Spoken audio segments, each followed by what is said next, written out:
Y hoy vengo a hablar de la chispa del aprendizaje profundo. Venimos hablando de aprendizaje profundo todo el día y quiero arrancar esta charla con un ejercicio de imaginación. Los voy a invitar a que se imaginen el futuro. Traten de visualizar, a ver si esto me anda, a sus estudiantes, a los niños y niñas y adolescentes que hoy están en las escuelas. Traten de imaginárselos como adultos, cuando sean grandes. Traten de pensar en cómo les gustaría que fueran. No cómo creen que van a ser, sino cómo desearían que fueran. Y piensen en una lista de atributos, de características, ¿no? Por ejemplo, curiosos. A ver, piensen internamente, un minuto para pensar cómo les gustaría que fueran esos adultos. A ver, ¿quién me dice? Vamos a hacer un ping-pong muy rápido. Voy a tratar de hacer algo interactivo con 4200, vamos a ver cómo me sale, pero hay un par de micrófonos acá adelante. Vamos a hacer tipo ping-pong de a una palabra. ¿Están los micrófonos acá adelante? Una característica, a ver qué me digan. Exitosos, dicen por ahí. Bueno, después podemos charlar de exitosos, cómo lo definimos. Genial, ¿qué más? A ver, viva voz. Creativos, ¿qué más? Felices, comprometidos, libres, cuestionador, críticos con pensamiento crítico, solidarios, empáticos, emprendedores, independientes. ¿Se sienten identificados con las cosas que están escuchando? Yo siempre pienso cuál habría sido la respuesta si hubiéramos hecho un ejercicio similar hace 50 años, ¿no? Y probablemente hubieran salido cosas distintas como trabajadores, obedientes. Alguien me decía el otro día que hacía este ejercicio, contador, abogado. Yo creo que estamos realmente en un clima de época y todos los que estamos aquí seguramente sintamos algo parecido, ¿no? En este mundo donde no está claro qué va a ir pasando, pero sí que va cambiando muy rápido. Hay algo de generar en esas futuras generaciones ese motor interno, esa chispa, ese deseo de seguir aprendiendo siempre, esas ganas de proyectarse, de crear un proyecto de vida comprometido con otros, de seguir siendo curiosos para toda la vida, que pareciera ser por lo menos una de las pocas certezas que tenemos en esto de poder proyectar una buena vida, como sea que definamos el éxito que decían allá hace un ratito. Entonces la pregunta que va a guiar este rato juntos, y creo que nos convoca todo el día aquí en este evento, es: si ese es el futuro que deseamos, con el que soñamos, entonces, a ver si anda, ¿qué tenemos que hacer antes? ¿Y qué tenemos que hacer antes en nuestro metro cuadrado de incidencia, en nuestra propia baldosa, en nuestra propia escuela, en nuestra propia aula? Y la buena noticia, creo yo, es que hay bastante consenso en el mundo académico, en el mundo educativo, del hacia dónde, ¿no? Hoy vienen hablando hace rato los que trabajan en la red de estas grandes capacidades para la vida, transversales, que nos atraviesan, que no se enseñan en el vacío. Por supuesto que se enseñan ancladas en conocimiento, en contenido conceptual, pero son capacidades que nos atraviesan y que queremos formar para toda la vida. Estas son las competencias de aprendizaje profundo que ustedes trabajan aquí en la red, pero hay un montón de marcos conceptuales parecidos. Están las habilidades del siglo XXI, hay un montón de marcos que son, les diría, primos hermanos, ¿no? Un gran movimiento mundial en esta línea de educar capacidades para la vida. Este, por ejemplo, es el ejemplo de el marco de organización de los aprendizajes de mi país, de Argentina. Y si uno mira en los diseños curriculares de todo el mundo, empieza a haber un énfasis y una convicción de que por acá viene el camino, ¿no? Si las van a ver ahí, las capacidades son muy parecidas. Algunas coinciden, otras son parecidas. Pensamiento crítico, aprender a aprender, resolución de problemas, comunicación, trabajo con otros, compromiso, responsabilidad, bastante parecidas también a esos atributos que nos imaginamos para el futuro, para eso que soñamos. La pregunta que todos nos venimos haciendo, todos los que trabajamos en educación, es: ¿pero cómo? Ese cómo les quiero hablar hoy, porque yo siento que por lo menos a nivel sistémico, en toda Latinoamérica, no solo aquí en Uruguay o en mi país, en Argentina, estamos un poco así como estos dos cavernícolas con la rueda cuadrada. que sería esta educación para la vida, ¿no? No es que no tenemos ninguna rueda. Tenemos una rueda, pero no termina de rodar. Está cuadrada. Y ante esto hay dos opciones posibles. Una es el discurso antiescuela. La escuela de hoy ya no sirve más, hay que derrumbarla, hay que reinventar la rueda, ¿no?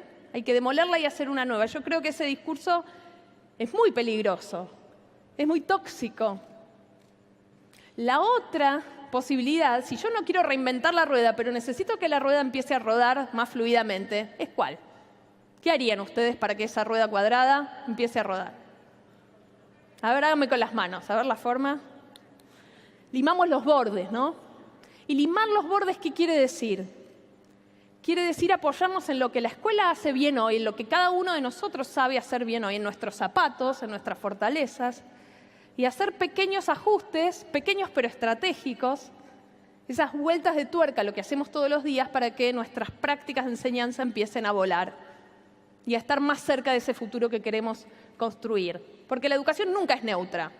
Podemos hacer cosas que redunden en ese futuro hermoso que soñamos, o también la educación podría construir una antilista de chicos no curiosos, no comprometidos, no independientes, no solidarios, no con herramientas para aprender toda la vida.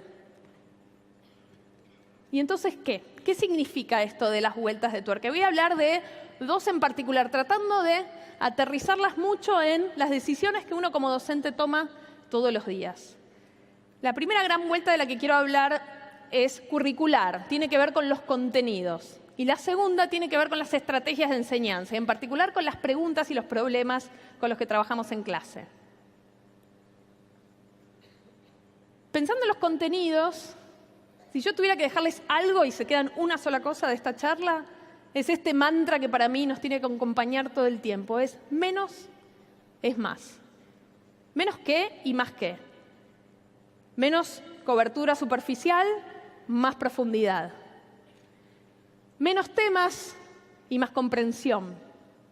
Menos cantidad y más calidad. ¿Y qué quiere decir esto de comprensión, ¿no? De aprendizaje profundo? Porque lo venimos diciendo todos con mucha convicción, pero creo que vale la pena desmenuzarlo. ¿Qué pinta tiene en la realidad cuando alguien comprende bien algo, cuando es amigo del conocimiento, cuando es parte de su identidad, de su caja de herramientas? Y a ver, vamos a hacer otro ejercicio. Les pido que piensen en algo que comprendan bien, que digan, esto es parte de mi lente para ver el mundo. Algo que dicen, esto lo sé bien, lo entiendo bien. O vale también algo de, esto lo sé hacer bien. Por ejemplo, hace poco hice este ejercicio y él me decía, yo entiendo bien el fútbol. Buenísimo. ¿Cómo te das cuenta de que lo comprendés bien? Bueno, veo un partido y enseguida me doy cuenta de la estrategia de los entrenadores. O me doy cuenta cómo son las formaciones. O veo quién está por ganar.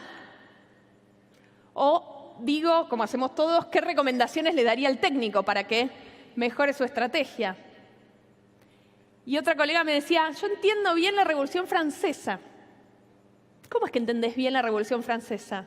Y sí, la entiendo bien porque, bueno, te la puedo explicar, puedo dar clases sobre la Revolución Francesa, entiendo los intereses en pugna, entiendo qué pasó antes y cómo fue lo que pasó después a raíz de eso. Miro cualquier revolución o cualquier proceso político y puedo entenderlo con la lente conceptual de la Revolución Francesa.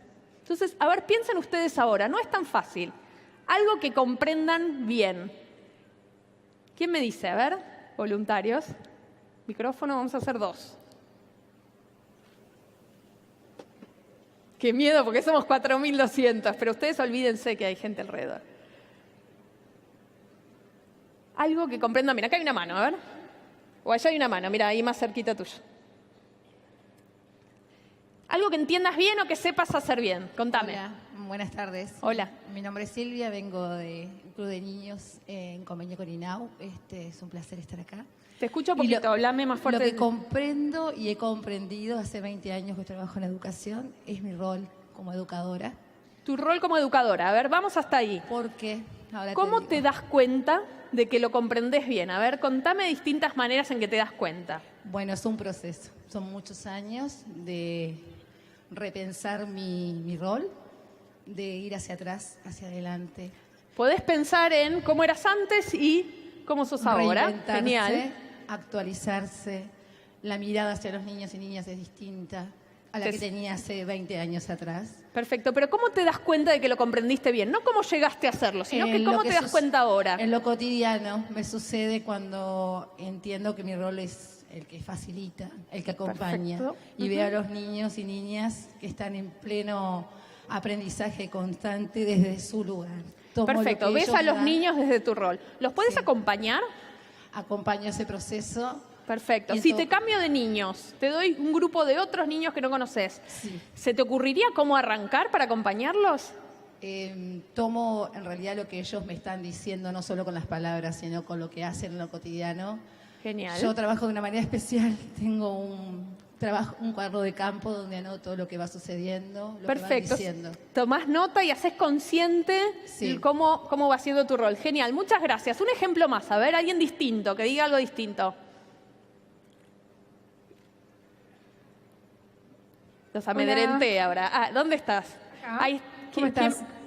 No veo, perdón. Ahí, perfecto, hola. ¿Cómo Algo estás? que comprendas bien, en profundidad. Hacer el pan casero. Hacer pan casero, genial, genial. Y está diosa, claro.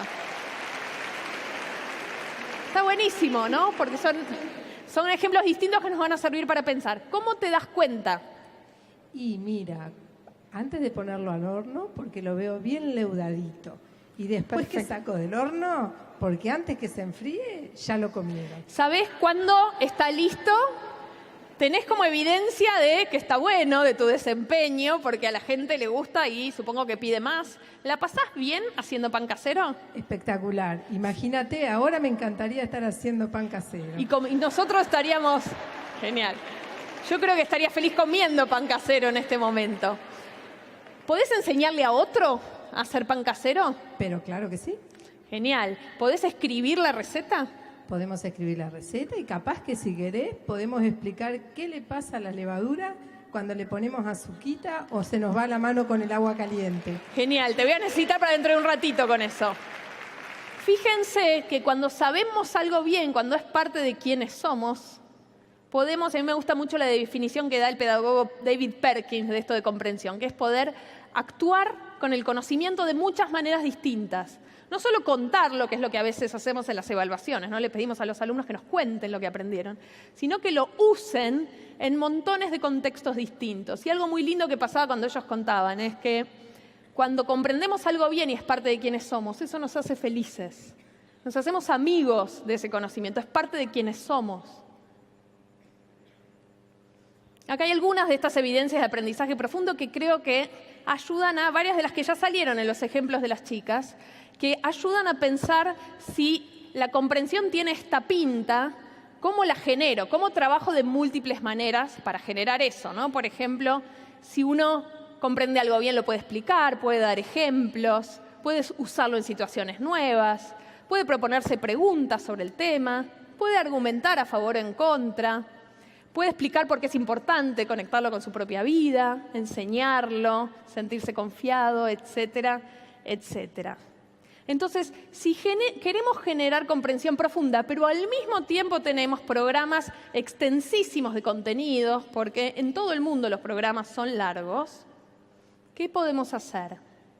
Y hay una herramienta que se las traigo como herramienta bien concreta que ojalá les sirva para sus propias planificaciones y para reuniones de equipo dentro de sus escuelas, para planificar una unidad o todo el año o incluso todo el nivel, por ejemplo, segundo ciclo de escuela primaria o toda la secundaria o lo que decidan, y es una herramienta que se llama los círculos de la comprensión, que son círculos concéntricos y en el medio lo que tenemos que poner de un cierto contenido, supongamos fracciones o matemática de tercer año o historia medieval, lo que se nos ocurra.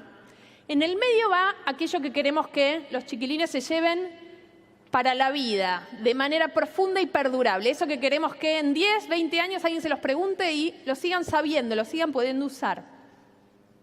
En la segunda capa ponemos aquello que es importante conocer, que es importante pero que no es lo irrenunciable. Y en la tercera aquello con lo que queremos que se familiaricen, que les suene, ¿no? Una buena regla de memoria para esto es si lo puedo googlear, va fuera. Les voy a dar 2 ejemplos que hicieron colegas de ustedes. Este es un ejemplo de colegas de matemática, de secundaria.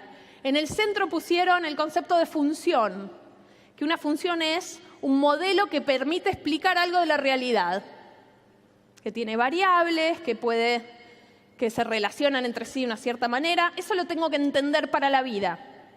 Los tipos de funciones, lineal, logarítmica, exponencial, cuadrática, son ejemplos de eso, pero si no entendí lo profundo, ya que saberme un montón de tipos se me cae, ¿no? Como un coloso con pies de barro. Y las fórmulas afuera. Y hace poco hacía este ejercicio en un taller con colegas y una docente me decía, claro, estoy evaluando al revés, o le estoy dedicando tiempo a lo menos importante. Priorizar nos ayuda incluso a liberarnos de culpa, ¿no? De esos programas que tenemos que descubrir y pensando en esos grandes conocimientos que tenemos que ayudar a descubrir, a desenvolver. Este es otro ejemplo de profesores de educación física. El concepto de juego lo pusieron en el medio. Saber jugar y entender que un juego puede ser cooperativo o competitivo, que tiene reglas, que esas reglas son acuerdos entre personas, es el aprendizaje profundo. Después los tipos de juegos, vóley, básquet, ajedrez, jugar a las cartas, son ejemplos de eso, casos para entender eso más profundo. Y el reglamento de los juegos lo pusieron afuera. No sé cómo será aquí, pero en mi país, cuando uno reprueba la materia de educación física, uno se la lleva a examen. Y en el examen te toman siempre, por ejemplo, cosas como el reglamento de vóley, ¿no? Y uno lo aprueba maravillosamente, con una nota excelente, bien felicitado, y después te tiran una pelota y no la podés devolver. Entonces, primera idea de hoy, de estas vueltas de tuerca, es dedicarle tiempo a lo importante. Si quiero generar comprensión profunda, tengo que mirar muy en serio mi planificación y decir, ¿cómo planifico? No cronológico, sino que poniendo el tiempo a las grandes ideas de lo que tenga que enseñar. Pensando en qué va a ser interesante, importante para la vida. Primera idea. Segunda idea, segunda vuelta de tuerca es, ¿qué hacemos con las preguntas, las consignas que les damos a los chicos? Y esa es una de mis obsesiones, les diría, como investigadora. Y una de las cosas que hago en muchas investigaciones de escuelas, de aulas, es recoger preguntas de pizarrones, carpetas, evaluaciones, porque ahí uno muestra como medio la hilacha, ¿no? Como docente, de qué es lo que verdaderamente le importa a la hora de evaluar o a la hora de registrar.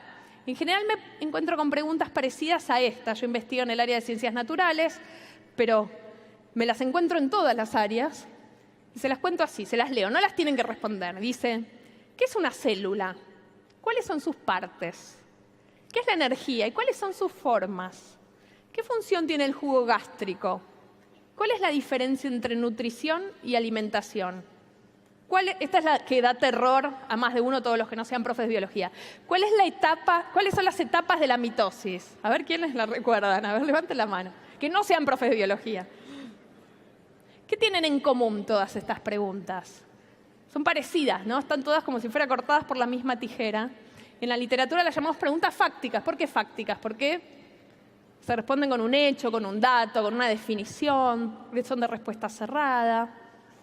Y yo siempre me pregunto, ¿está mal que estén estas preguntas en los pizarrones? Por algún motivo están y nosotros los docentes con muy buenas intenciones las ponemos ahí en las pruebas. Miren este ejemplo, por ejemplo, esta es una carpeta de una investigación que hicimos hace poco en escuelas de la Ciudad de Buenos Aires, donde las preguntas son, ¿qué son los bostezos? ¿Qué es un moretón o hematoma? ¿Qué es la tos? Son preguntas simpáticas, pero son todas preguntas fácticas. No es algo que pasa un poquito en el sistema educativo. Por supuesto que hay escuelas que están haciendo cosas increíblemente distintas y hoy vimos muchas acá. Pero todavía hay mucho que seguir recorriendo para desandar este camino donde recuperar contenido es sinónimo de aprender. Esta es una evaluación de qué tema. A ver, miren eso. ¿Llegan a leer desde ahí los que están lejos? De química, muy bien. ¿Sobre qué? A ver, lo voy a leer en voz alta. El elemento siguiente, 1S2, 2S2, 2P6, 3S2, 3P6, 4S2, pertenece al cuarto periodo. ¿Verdadero o falso? Falso, me dicen verdadero, me encanta. ¿De qué estoy hablando? De la tabla periódica, de genial, ¿no? Algunos se lo acuerdan, de los electrones cómo se organizan alrededor del átomo. Esto todos nosotros lo estudiamos porque es parte del programa oficial de la secundaria de todos los países Y seguramente le dedicaron un montón de tiempo a hacer estos ejercicios, a poner numeritos de cosas que, en plena efervescencia, ¿no?, de la adolescencia, cosas que hoy quedaron en el arcón de la memoria, o llamaríamos más técnicamente conocimiento inerte, ¿no?, que está ahí. Usando un viejo marco de los años 50 de la taxonomía de Bloom, que muchos lo van a recordar. ¿Se acuerdan la pirámide cognitiva de Bloom de las habilidades de pensamiento de orden inferior y superior? Todas estas preguntas están ahí abajo, ¿no?, en el primer escalón, que tiene que ver con recuperar. Ahora, yo les preguntaba antes, ¿está mal que estén estas preguntas en los pizarrones? Por algo están. Y yo no creo que esté mal. Por supuesto que queremos que los chicos y chicas tengan cierta información en la cabeza para poder pensar. El problema es cuando son muchas, o todas, o la gran mayoría. Y por supuesto insisto en que hay un montón de escuelas que están trabajando de maneras bien distintas, pero si lo miramos de manera sistémica en nuestros países todavía estamos bastante clavados en el escalón amarillo. Y un ejercicio que ojalá tengan ganas de hacer cuando se van de acá es, vayan a mirar sus cuestionarios, sus guías de estudio, sus evaluaciones y marquen con un color amarillo, si lo tienen cerca. ¿Qué cosas son de recordar y qué cosas son de las otras habilidades de pensamiento? De explicar, aplicar, analizar, evaluar, crear. Y fíjense dónde está la balanza. Y una buena manera de empezar es empezar a, como en las dietas, ¿vieron que uno va de a poco? Agarrar algunas de esas consignas y empezar a transformarlas. Y les voy a dar 2 ejemplos de cómo hacerlo. Uno de ciencias naturales y uno de matemática. ¿Cómo armar a partir de estas preguntas fácticas o preguntas sobre ciertos contenidos que son importantes para aprender, preguntas para pensar, que nos inviten a pensar de maneras más profundas, más interesantes, más ricas? El primero es un ejemplo de ciencias naturales. Y una de las preguntas clásicas de mi área de las ciencias naturales es ¿qué características tienen los seres vivos?, ¿no? Y este es un libro de primer grado, donde ya desde muy pequeños nos empiezan a contar que los seres vivos, ¿qué tienen en común? A ver, yo quiero un coro de ángeles acá, que somos muchos. Los seres vivos nacen, crecen, se reproducen y mueren. Fíjense que está ahí abajo en ese libro de primer grado. Dice, los seres vivos nacen, ¿no? Los aprendemos todos como loro desde muy chiquitos. Miren, mi favorito de ese libro, no sé si lo ven bien ahí, es que la única que se muere, ¿quién es? La planta, ¿no? Queda medio de mal gusto matar a los papás del bebé. Y el otro día estaba mostrando esto y él me decía, y el pato a la naranja al final también queda mal. Pero lo aprendemos a decir de manera declarativa desde que somos muy chiquitos. Y miren cómo evoluciona esto en la secundaria. Esto es un libro de secundaria, donde de nuevo las características que tienen los seres vivos son una lista de nuevo de atributos fácticos. Más larga, más compleja, pero sigue siendo una lista enumerativa. Están formados por células, se nutren, crecen, se desarrollan y se reproducen, bla, bla, bla, bla, bla. ¿Cómo hacemos para transformar esta pregunta fáctica, que es importante, que es tratar de entender qué es la vida, que es un debate que a los científicos nos sigue apasionando y que no tiene real respuesta, en una pregunta para pensar? Y ahí hay algunos secretos. Y uno es empezar a usar el misterio, la narrativa, el desafío, transformar la búsqueda de respuestas en algo que tenga chispa, que tenga desafío para resolver, que sea un problema, una pregunta para pensar. Les cuento una que yo uso un montón, y siempre cuento porque me parece divertida y me vas a ayudar ahí con la levadura, que es el problema de la levadura. Y la usamos desde que los nenes son chiquitos hasta grandes. Y dice así, resulta que yo estaba en casa cocinando pizza y me quedé sin levadura. Y entonces fui a comprar al súper levadura nueva, la saqué de la heladera, y estaba pagándola en la cola por pagarla y una señora me dice, hey, cuidado, tratala bien a esa levadura porque es un ser vivo, ojo que no se te vaya a morir. Y yo la miré fijo a la señora y dije, usted disculpe, ¿no? Pero ¿usted está bien? Porque esta cosa que tengo en la mano, que se parece a eso que ustedes están viendo, no se parece a otros seres vivos que no conozco. No se parece a ningún ser vivo que yo conozca. Y me fui. Pero en el camino me quedé pensando, si la señora tuviera razón, ¿cómo puedo hacer yo para averiguar si esto es o no es un ser vivo? Y fíjense cómo ahí la pregunta abre al pensamiento, a la exploración, al debate, al trabajo en grupo, a la investigación. No se contesta de memoria con el nacen, crecen, se reproducen y mueren. ¿Qué podemos hacer para responder esa pregunta? Y se lo haría a ustedes si no fueran 4.000 Pero, por ejemplo, podemos decir, bueno, si los seres vivos tienen cierta lista de características que las recuperamos de algún lado, ¿cómo hacer para saber si la levadura las cumple o no? Por ejemplo, si los seres vivos se reproducen, ¿cómo hacemos para saber si la levadura se reproduce o no? Bueno, podemos poner un pan con la mitad de levadura y la otra mitad no, y esperar unos días a ver si aparece del otro lado. Si es un ser vivo, como bien decía la señora, se me puede morir. ¿Cómo hago para matar a la levadura, no? Y ahí aparecen siempre ideas muy creativas de los alumnos. La puedo poner a hervir y probar si ahora se sigue reproduciendo o no. Le puedo dar de comer y ver si hace burbujitas, etcétera, etcétera. Lo interesante de este tipo de casos, de problemas para pensar, es que abren la puerta a la indagación y también al trabajo con otras habilidades de pensamiento. Ya ese conocimiento se profundiza, se vuelve memorable, pero al mismo tiempo estamos trabajando estas otras habilidades para la vida que nos importan tanto. Segundo problema, matemática. Les leo una consigna. Esta es una evaluación y la traje a propósito para hablar de cómo también esto tiene que estar presente en cómo evaluamos.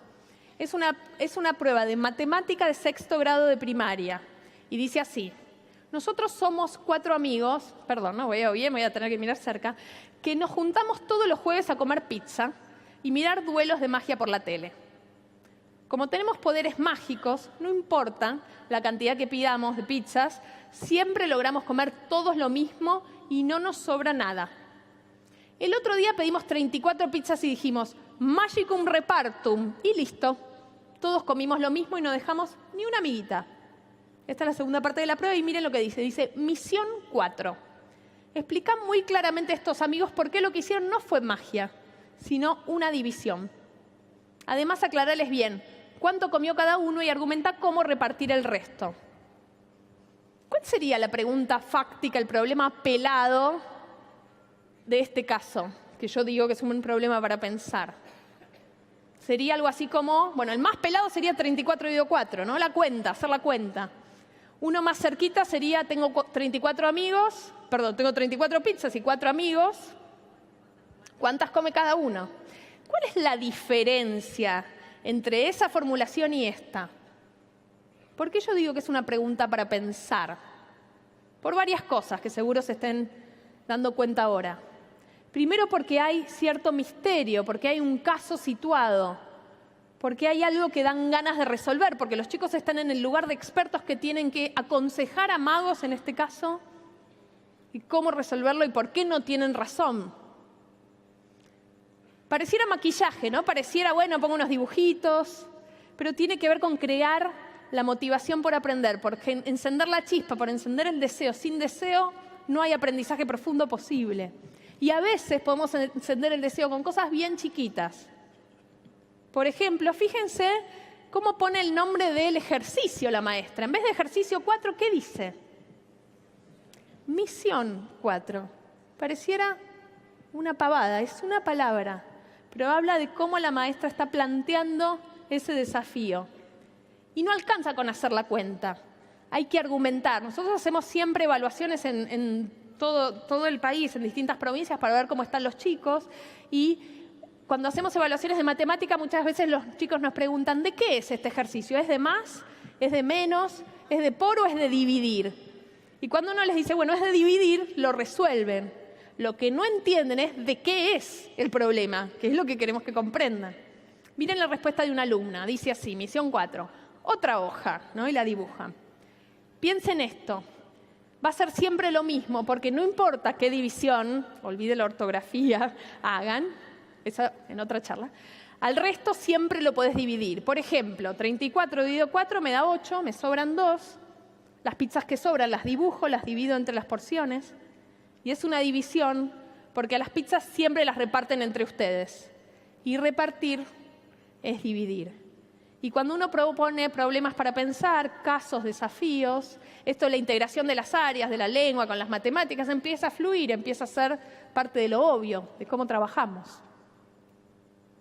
Y quiero terminar con algo chiquito, y es que después de todo esto, después de estas preguntas para pensar, una vez que elegí bien y formulo el trabajo como un desafío, necesito tiempo para parar la pelota y reflexionar sobre qué aprendí ¿Qué sé ahora que no sabía antes? ¿Qué todavía me resulta confuso? Tomar las riendas de mi propio proceso como aprendiz.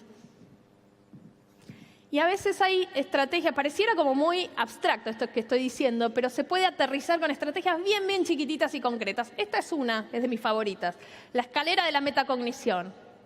Termino una actividad o una unidad, paro la pelota y que los chicos propongan. ¿Qué aprendieron? ¿Cómo lo aprendí? ¿Para qué me sirvió? ¿En qué otras ocasiones puedo usarlo? Si yo no me tomo el tiempo con los chicos para que ellos puedan pensar cuál es la conexión de esto, la relevancia en otros ámbitos de la vida, no va a suceder por arte de magia. Y algo interesante de estas estrategias bien chiquitas es que vale la pena que se vuelvan una rutina, algo que no hago una vez, sino algo que sucede en mi clase todo el tiempo. Otra muy sencilla es la estrategia de tarjetas de salida, que son actividades bien chiquitas que hago al final de incluso clases masivas. En una época yo daba clases a 100 personas en teóricas de la universidad y al final hacíamos siempre una tarjeta de salida, como por ejemplo, algo de lo que me di cuenta en esta clase, algo en lo que cambié de idea, una idea clara que me llevo, una duda, ¿no? Yo les tiraría a ustedes ahora la consigna para que se la vayan pensando de qué se dieron cuenta en todo este día o en esta charla que tuvimos recién.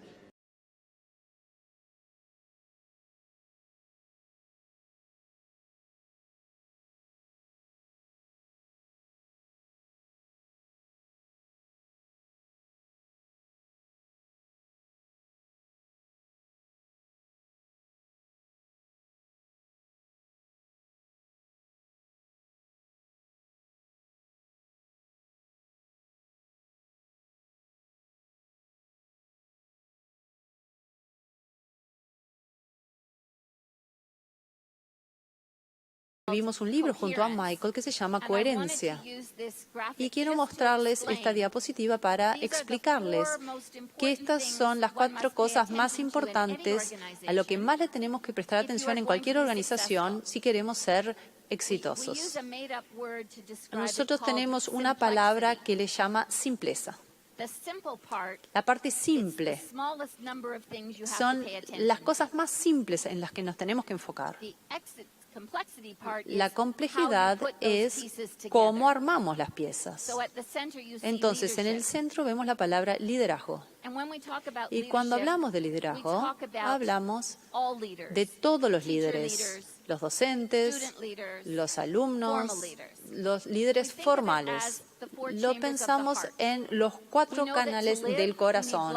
Necesitamos tener sangre en el corazón, como también en las organizaciones. Tenemos que prestarle atención a las 4 partes. Si no, la organización no va a ser exitosa. El liderazgo es lo que hace que eso funcione. Entonces, el primero es el foco en la dirección. Miguel les habló acerca de nuestra visión, de nuestro sueño. Tenemos que saber hacia dónde vamos. El segundo es la cultura de colaboración. No lo podemos hacer solo, tenemos que construir relaciones con los demás. Pero aún con esos 2 podemos colaborar para hacer cosas malas. Por lo tanto, precisamos la tercera pieza, que es la profundización del aprendizaje, enfocarnos en lo que realmente importa. Y finalmente, la 4ª pieza es asegurar la responsabilidad. Tenemos que saber si obtuvimos resultados. Miremos qué tipo de líderes necesitamos entonces para que suceda esto. Hay 5 elementos que tenemos que tener en cuenta. Y docentes, les pido que cuando vayan de vuelta a sus escuelas, recuerden ustedes son líderes de docentes. Piensen entonces cómo ayudar al resto en sus escuelas si es que todavía no lo han empezado a hacer. El primero es atraer talentos, atraer gente para que trabaje con ustedes. Tenemos 9,000 personas registradas para venir hoy. Tenemos muchas personas fuertes que quieren hacer este trabajo. Tienen que crear esa cultura de confianza para que la gente se anime a tomar el riesgo. Así que vayan al salón de al lado, hablen con el docente, díganle, yo estoy tratando de hacer esto, ¿querés ver lo que estoy haciendo? Aprendan de los trabajos. Ya dijimos que es importante, no solamente tenemos que estar innovando, porque nos agotamos. tenemos que innovar, dar un paso hacia atrás y pensar, ¿qué fue lo que aprendimos de esto? Y luego damos otro paso e innovamos a partir de lo que aprendimos. Y así lo vamos haciendo una y otra vez. Y cada vez vamos a ir mejorando.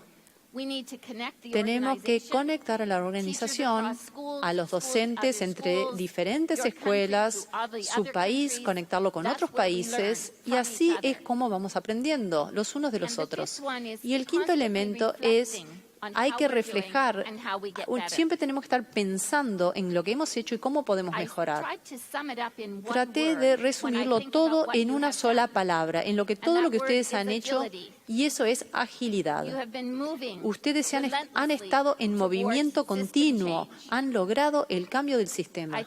Voy a hablarles acerca de algunas de las cosas que hemos aprendido del aprendizaje profundo, lo que ya sabemos acerca de cómo lograr el cambio y algunas ideas de cómo lograr que el momentum continúe.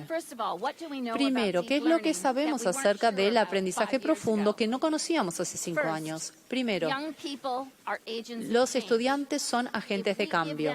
Si les damos la oportunidad de poder hacerse cargo, ustedes vieron, estudiantes quieren ayudar a la humanidad. Cuando les pidieron que resolvieran un problema de la comunidad, estaban muy entusiasmados de lograrlo.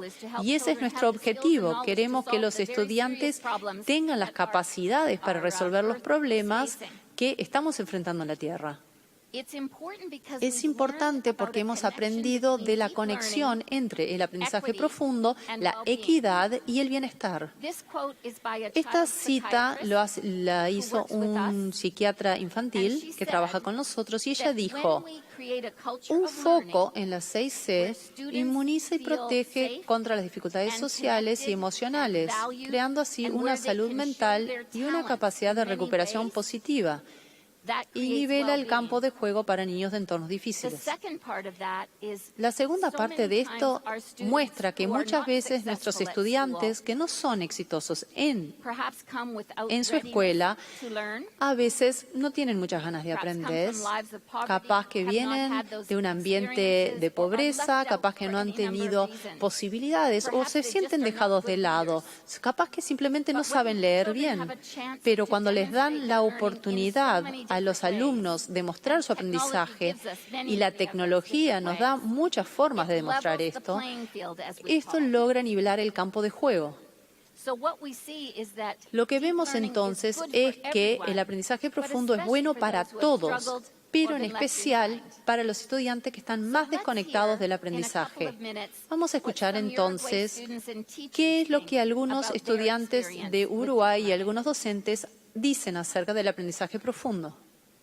Nos ayuda a nosotros a independizarnos también un poco y a no seguir un orden también en que los profesores nos dicen algo y nosotros tenemos que hacerlo, sino que... Lo que más me entusiasma es romper con el sistema, con esa metodología, romper con ese...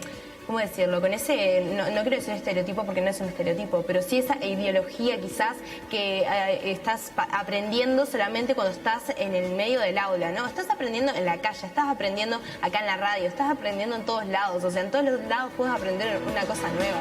La profesora ahora sabe que podemos trabajar con responsabilidad, más con responsabilidad, nos podemos hacer cargo de una clase más chica. Entonces, en esa interacción nosotros encontramos en la red global el marco ideal de nuestro trabajo. Esa relación frontal, docente-alumno, esa horizontalidad, que creo que deberíamos manejarla todos para ayudar o aportar un granito de arena a la educación. Y lo llevan adelante ellos, o sea, simplemente el docente como activador, pero ellos son los que proponen, los que hacen, los que se evalúan. Quisiera que lo que uno aprende y lo que uno logra hacer en el correr del año que no sabía hacer al principio, esté reflejado en el boletín a fin de año, que te lo reflejen de algún modo. Vamos a tomar la iniciativa de las cosas, dejar de esperar por los adultos y empezar nosotros a construir el liceo y el mundo que queremos. Creo que estos estudiantes saben lo que dicen. No podemos esperar. Tenemos que tomar acción. Y los alumnos están prontos para hacerlo, así que tenemos que seguirles el ritmo. Algunas cosas a tener en cuenta. Los docentes, cuando vuelvan a sus escuelas, piensen en su rol como agentes de cambio. Siempre digo que aprendemos más haciendo que pensando en hacer. Así que empiecen. Tal vez no salga perfecto, pero es un comienzo. Y cada vez van a aprender más, probando, en vez de pensar, no, lo voy a hacer el mes que viene, el año que viene. Cuando nos equivocamos, tenemos que seguir practicando porque podemos aprender de nuestros errores y podemos mejorar la próxima vez. Ir despacio para ir rápido. Eso parece raro, ¿verdad? Lo que eso significa es que tenemos que construir relaciones. Entonces sí, tenemos nuestra visión y estamos en continuo movimiento, pero queremos atraer a más gente durante el camino. No pasamos por arriba de la gente. El cambio es un deporte en equipo. Usen al grupo para cambiar al grupo. Ir afuera para mejorar adentro. Eso significa que en el ejemplo de Uruguay tenían muy buenas ideas, pero se conectaron con nosotros que estábamos afuera de Uruguay. En sus escuelas capaz que tienen buenas ideas, pero van a mejorar las ideas cuando hablen con personas de afuera de la escuela. Por lo tanto, tenemos que pensar en el futuro. Consejo, primer consejo, mantener el rumbo. Significa mantengan el sueño. Cambien su estrategia, pero mantengan el sueño y persistan. Hay una parte para todos. Hay un rol para todos nosotros en esto. No es el trabajo de una sola persona. Y juntos somos más fuertes. Aprendan del trabajo, eso acelera el avance. Tenemos que pensar cómo mejorar lo que hicimos. De la cita que les leí, desarrollamos capacidad y compromiso sinérgicamente. A medida que probamos cosas nuevas, vamos construyendo nuestras capacidades para hacerlo. Luego tenemos mayor compromiso para hacerlo porque vamos mejorando. Y si seguimos haciéndolo continuamente, así es como podemos mejorar. Y finalmente, darnos cuenta que la construcción de coherencia nunca termina, el cambio nunca termina. Y por esto hay tres razones. Las personas se vienen y se van en las escuelas, en las organizaciones. Por lo tanto, siempre tenemos que ir sumando nuevas personas. El contexto cambia. Cambian cosas en el mundo y uno tiene que adaptarse. Y recibimos mayor conocimiento. Entonces, no siempre vamos a terminar este trabajo de un día para el otro, pero hay que pensar en aprendizaje profundo.